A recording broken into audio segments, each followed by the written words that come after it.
అందరికీ నమస్కారం. నా పేరు చుక్కల దుర్గా ప్రసాద్ శాస్త్రి, బాపట్ల జిల్లా బాపట్ల.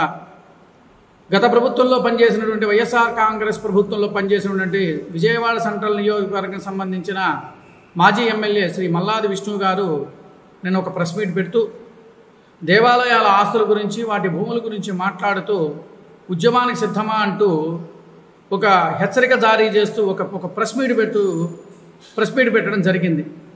దాని యొక్క ప్రెస్ మీట్ యొక్క దాని యొక్క స్క్రీన్ షాట్ మీ ముందు నేను పెడతాను. అది చూసిన తర్వాత దానికి సమాధానం నేను చెప్పదలుచుకున్నాను. ఒకసారి ఆ యొక్క స్క్రీన్ షాట్ కూడా చూడండి. అది చూశారు కదా, ఆ స్క్రీన్ షాట్. ఉద్యమానికి సిద్ధమా అంటూ మల్లాది విష్ణు గారు ఒక హెచ్చరిక జారీ చేస్తూ ఒక ప్రెస్ మీట్ పెట్టడం జరిగింది. సరే, మీరు ఉద్యమానికి వెళ్తానంటున్నారు, చాలా సంతోషము, దానికి మేమేం కాదనము. మరి నేను అడిగే ప్రశ్నలకి ఆంధ్రప్రదేశ్ రాష్ట్ర ప్రజలందరికీ కూడా మీరు తెలియజేస్తారా? మీ ప్రభుత్వంలో, అంటే మీ వైఎస్ఆర్ కాంగ్రెస్ ప్రభుత్వంలో ఉన్నప్పుడు మీరు భూములు ఎంతమందికి దొంగ లీజులకు ఇచ్చారో తెలియదు అనుకుంటున్నారా? అదేవిధంగా దేవాలయాలకు సంబంధించి దేవాలయాల ఆస్తులు రక్షించాల్సింది పోయి భక్షించే విధంగా చేసిన సంఘటనలు తెలియదు అనుకుంటున్నారా? మరి అలాగే విజయవాడలో సింహవాహనాలు పోతే ఆ రోజున మీరు ఎందుకు మాట్లాడలేదు? అదేవిధంగా అంతర్వేదిలో రథం తగలబడిపోతే అప్పుడు మీరెందుకు మాట్లాడలేదు?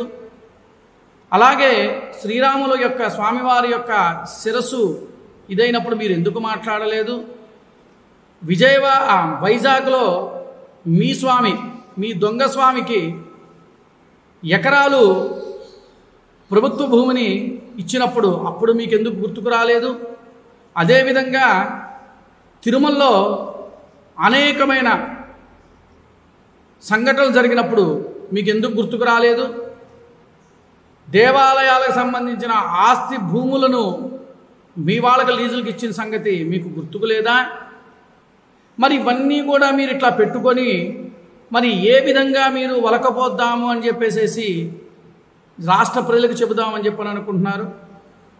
మీరు ఇంకా చేసింది ఏంటో తెలుసా? ఏదో చెప్తున్నారు, క్యాబినెట్లో మీరు నిర్ణయం చేసుకోవాలి, నిర్ణయం చెందాలి అని చెప్పేసి మాట్లాడుతూ ఉన్నారు. మీరు 151 సీట్లు ఉన్నాయని చెప్పని గర్వంతో 3 రాజధానులు అని చెప్పేసి దానికి ఒక ఉద్యమంగా కనపడకుండా గొయ్య తీసుకుంటూ వెళ్ళిన సంఘటనలకు తెలియదు అనుకుంటున్నారా?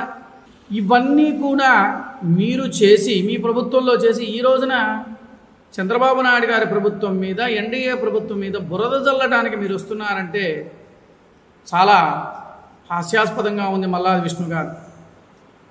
మరి మీరు ఏం చేశారు? మీ ప్రభుత్వంలో మీరు చేసినవి ఒకసారి అవి కూడా లిస్టు చెప్పి ఈ ప్రభుత్వం మీద మీరు బురద జల్లండి. అవేమీ చల్లకుండా, అవేమీ చెప్పకుండా ఈ ప్రభుత్వం మీద బురద జల్లుతున్నారు అని అంటే మరి రాష్ట్ర ప్రజలు ఎవరు నమ్మదలుచుకున్నారు? ఎవరు నమ్మరు. ఇంకా తక్కువ స్థాయిలో ఉన్న వ్యక్తులు, అంటే గత ప్రభుత్వంలో, అంటే తెలుగుదేశం పార్టీలో పదవులు అనుభవించిన వ్యక్తులు ఈ రోజున విమర్శ చేస్తూ ఉన్నారు. వాళ్ళకి ఆ స్థాయి కూడా లేదు. ఎందుకంటే అసలు భిక్ష పెట్టిన ఏ ప్రభుత్వమో ఆయనకి తెలియాలి. ఆయన కూడా వచ్చి మాట్లాడుతూ ఉంటాడు.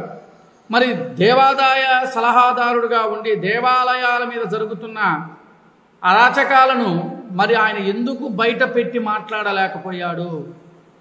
అలాంటి వ్యక్తులు కూడా వచ్చి ప్రెస్ మీట్లు పెట్టేసేసి ఏదో చంద్రబాబు నాయుడు గారి గురించి, ఎన్డీఏ ప్రభుత్వం గురించి మాట్లాడుతున్నారంటే సిగ్గుచేటుగా ఉంది.